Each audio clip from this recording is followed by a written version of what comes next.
जय श्री हरि। हर हर महादेव। वैशाख मास महात्म अध्याय 5। इस अध्याय में हम ब्रह्मा जी का यमराज को समझाना और भगवान विष्णु का उन्हें वैशाख मास में भाग दिलाना के बारे में सुनेंगे। ब्रह्मा जी ने कहा, यमराज, तुमने क्या आश्चर्य देखा है? क्यों तुम खेद हो रहे हो? भगवान गोविंद को एक बार भी प्रणाम कर लिया जाए तो वह 100 अश्वमेघ योगों के अवधूत स्नान के समान होता है। यज्ञ करने वाले तो पुनः इस संसार में जन्म लेता है, परंतु भगवान को किया हुआ प्रणाम पुनर्जन्म का हेतु नहीं बनता, मुक्ति की प्राप्ति करा देता है। जिसकी जीवा के अग्रभाग पर हरि ये 2 अक्षर विद्यमान हो, उसको कुरुक्षेत्र तीर्थ के सेवन अथवा सरस्वती नदी के जल में स्नान करने से क्या लेना। जो मृत्यु काल में भगवान विष्णु को स्मरण करता है वह अभक्ष्य भक्षण आदि से प्राप्त हुई पाप राशि का परित्याग करके भगवान विष्णु के सायुज्य को प्राप्त करता है। भगवान विष्णु को अपना स्मरण बहुत ही प्रिय है यमराज। इसी प्रकार वैशाख मास भी भगवान विष्णु को ही प्रिय है। जिसके धर्म को श्रवण करने मात्र से मनुष्य सब पापों से मुक्त हो जाता है। उसके अनुष्ठान में तत्पर रहने वाला मनुष्य यदि मुक्ति को प्राप्त हो तो उसके लिए क्या कहना। वैशाख मास में भगवान पुरुषोत्तम के नाम और यश का गान किया जाता है, जिससे भगवान बहुत प्रसन्न होते हैं। पुरुषोत्तम श्री हरि संपूर्ण जगत के स्वामी और हमारे जनक हैं। यह राजा कीर्तिमान वैशाख मास में उन्हीं भगवान के प्रिय धर्मों का अनुष्ठान करता है, जिससे परिचित होकर भगवान विष्णु सदा उनकी सहायता में स्थित रहते हैं। भगवान वासुदेव के भक्तों का कभी अमंगल नहीं होता। उन्हें जन्म मृत्यु जरा और व्याधि का भय भी नहीं रहता। कार्य में नियुक्त किया हुआ पुरुष यदि अपनी पूरी शक्ति लगाकर स्वामी के कार्य साधन की चेष्टा करता है तो उतने से ही वह कृतार्थ हो जाता है। यदि शक्ति के बाहर का कार्य उपस्थित हो जाए तो स्वामी को उसकी सूचना दे दे। उतना कर देने से वह उऋण हो जाता है और सुख का भागी हो जाता है। जिसने उस प्रयोजन को स्वामी से निवेदित किया है उसके ऊपर ना तो कोई ऋण है ना पातक ही लगता है। अपने कर्तव्य पालन के लिए पूरा यत्न कर लेने पर प्राणी का कोई अपराध नहीं रहता।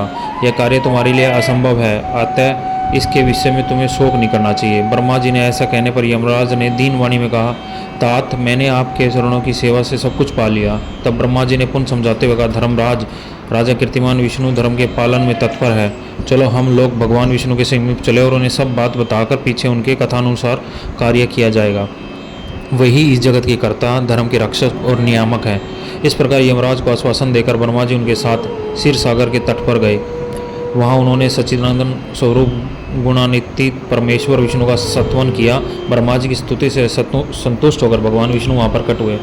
यमराज और ब्रह्मा जी ने तुरंत ही उनके चरणों में मस्तक झुकाया। तब भगवान महाविष्णु ने मेघ के समान गंभीर वाणी में उन दोनों से कहा, तुम लोग यहाँ क्यों आए हो? ब्रह्मा जी ने कहा, प्रभु, आपके श्रेष्ठ भक्त राजा कीर्तिमान के शासन काल में सब मनुष्य वैशाख धर्म के पालन में संलग्न हो गए हैं, आपके अविनाशी पद को प्राप्त कर रहे हैं। इससे यमपुरी सुनी हो गई है। उनके ऐसा कहने पर भगवान विष्णु हंसते हुए बोले, मैं लक्ष्मी को त्याग दूंगा, अपने प्राण, शरीर, श्रीवत्स, कौस्तुभनी, विजयंती माला, देव श्वेतद्वीप, वैकुंठ धाम, क्षीर सागर, शेषनाग और गरुड़ को भी छोड़ दूंगा, परंतु अपने भक्त का त्याग नहीं कर सकूंगा। जिन्होंने मेरे लिए सब भोगों का त्याग करके अपने जीवन तक मुझे सौंप दिया है, जो मुझे पे मन लगाकर मेरे स्वरूप हो गए हैं, उन महाभक्त को मैं कैसे त्याग सकता हूँ। राजा कीर्तिमान को इस पृथ्वी पर मैंने 10,000 वर्षों की आयु दी है, उसमें से 8,000 वर्ष तो बीत गए हैं। शेष आयु और बीत जाने पर उसे मेरा सायुज्य प्राप्त होगा। उसके बाद पृथ्वी पर बैन नामक दुष्ट आत्मा राजा होगा, जो संपूर्ण वेदा महाधर्मों को लोप कर देगा। उस समय वैशाख धर्म के भी छिन्न भिन्न हो जाएगा। बैन अपने आप से पाप से भस्म हो जाएगा। तत्पश्चात मैं पृथ्वी होकर पुनः सब धर्मों का प्रचार करूँगा। उस समय लोगों में वैशाख धर्म के प्रसिद्ध करूँगा। शास्त्र मनुष्य में कोई ऐसा होता जो मुझ पे अपने मन प्राण अर्पित करके अपने सर्वस्व मुझे समर्पित कर दे और मेरा भक्त हो जाए। जो ऐसा होता है वही मेरे धर्मों का प्रचार करता है। इस वैशाख मास में भी वैशाख धर्म में तत्पर रहने वाले महात्मा पुरुषों और राजा के द्वारा समय अनुसार तुम्हारे लिए भाग दिलाऊंगा। लोक में जो कोई भी वैशाख मास का व्रत करेंगे, मैं तुम्हें भाग देने वाले होंगे और उनके वैशाख मास में बताए हुए महाधर्म के पालन में तुम कभी विघ्न न उपस्थित करना। यमराज को इस प्रकार आश्वासन देकर भगवान विष्णु वहीं अंतर्ध्यान हो गए। ब्रह्मा जी भी अपने सेवकों के साथ सत्यलोक को चले गए। उनके बाद यमराज भी अपनी पुरी को पधारे। वैशाख मास की पूर्णिमा को पहले धर्मराज के उद्देश्य से जल से भरा हुआ घड़ा, दही और अन्न देना चाहिए। उसके बाद पितरों, गुरु और भगवान विष्णु के उद्देश्य से शीतल जल, दही, अन्न, पान और दक्षिणा फल के साथ कांसे के पात्र में रखकर ब्राह्मण को देना चाहिए। भगवान विष्णु की दिव्य प्रतिमा वैशाख मास की महात्मा कथा सुनाने वाले दीन ब्राह्मण को देनी चाहिए।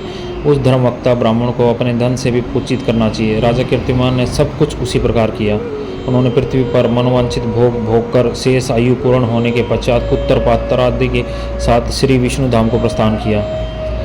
मिथिलापति कहा महात्म्य दुर्वात्मा राजा बैन प्रथम मदवंतर में हुआ था और ये राजा इक्ष्वाकु कुलभूषण कीर्तिमान वैश्वत मनवंतर के व्यक्ति हैं। यह बात पहले मैंने आपके मुख से सुन रखी है, परंतु इस समय आपने और एक बात कही है। यह राजा जब वैकुंठवासी हो जाएंगे उसके बाद राजा बैन उत्पन्न होगा। मेरे इस संशय को आप निर्वित कीजिए। सूर्यदेव ने कहा राजन, पुराणों में जो विषमता प्रतीत होती है वह युग भेद और कल्प भेद की अवस्था के अनुसार है। किसी कल्प में ऐसा ही हुआ होगा कि पहले राजा कीर्तिमान और फिर पीछे बैन हुआ होगा, इसलिए कहीं कथा में समय की विपरीतता देखकर आपके अप्रामाणिक होने की आशंका नहीं करनी चाहिए। जय जय श्री हरि, हर हर महादेव। भगवान विष्णु की कृपा आप पर बनी रहे। यहाँ पर हमारा 5वां अध्याय समाप्त होता है। कृपया करके सुबह जल्दी उठकर स्नान करें और तुलसी माता और सूर्य को जल दें, आपके सारे पाप कटेंगे। भगवान आप पे कृपा बनाए रखे। ओम नमो भगवते वासुदेवाय नमः।